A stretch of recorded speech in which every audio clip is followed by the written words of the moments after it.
हम सबकी लाइफ में कुछ ना कुछ ऐसे दिन आते हैं ना, या फिर एक फेज आता है जब हमें ये लगता है हमारे साथ सब कुछ उल्टा हो रहा है, कोई भी चीज पॉजिटिव नहीं हो रही, हर चीज नेगेटिव। आई मीन जिस चीज पे हाथ लगाओ वही उल्टी पड़ जाती है।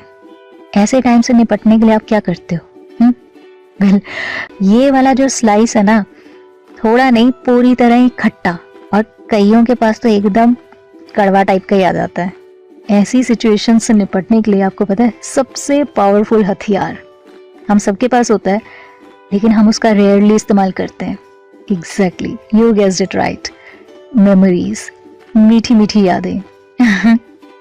And it's as simple as that. अगर आपको अपनी जॉब में कुछ बहुत ज़्यादा टफ कंपटीशन फेस करना पड़ रहा है, या फिर जो आप डिजर्व करते हैं आपको वैसा नहीं मिल रहा, या आपको करना तो कुछ और चाहते थे, कोई और जॉब चाहते थे, लेकिन करनी पड़ रही है कोई और, रीज़न कुड बी एनीथिंग, तो ऐसे में ना याद करना चाहिए अपना वो वाला टाइम जब आपका फर्स्ट डे था जॉब का, कितने एंथुजियाज्म से भरे हुए थे, या फिर जब आपको अपने बॉस से बहुत ज़्यादा अप्रिसिएशन मिली थी अपने किसी प्रोजेक्ट को लेकर, या फिर जब आपको अचीवर्स अवार्ड मिला था पूरे ऑफिस के सामने, तालियों की गड़गड़ाहट।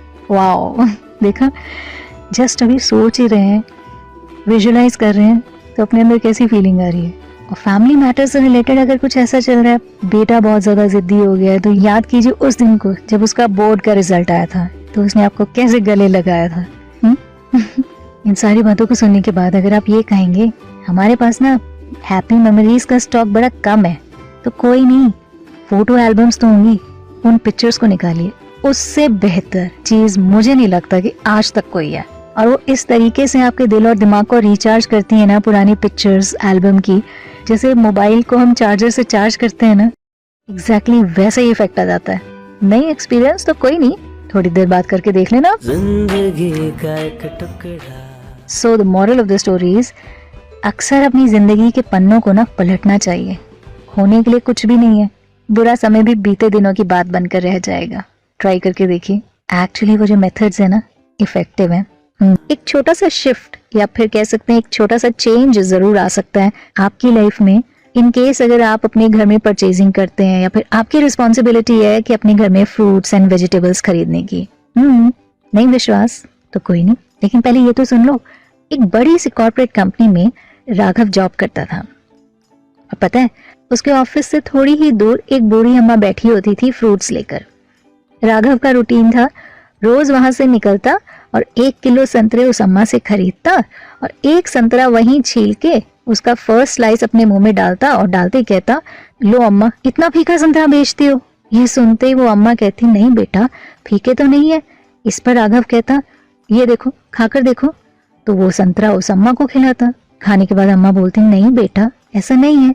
और ये रूटीन राघव का डेली होता था। डेली उसने संतरा खरीदना, उसमें से एक संतरा लिया, एक स्लाइस खाया, फिर उस अम्मा को खिलाया। उसकी वाइफ उसका ये एटीट्यूड रोजाना ऑब्जर्व करती थी। फिर उसने एक दिन उससे पूछ ही लिया, तुम जानती हो कि वो संतरे मीठे हैं, और मीठे नहीं बहुत मीठे हैं, फिर तुम रोज उस अम्मा से ये शिकायत क्यों करते हो कि वो फीके हैं? इस पर राघव कहता, मुझे पता है कि वो संतरे मीठे होते हैं, लेकिन तुम बताओ, वो अम्मा गरीबी के कारण सिर्फ फ्रूट्स बेचती है, खुद तो खाती नहीं। इसी बहाने मुझे लगता है कि एटलीस्ट एक संतरा उसके मुंह में तो जाता है।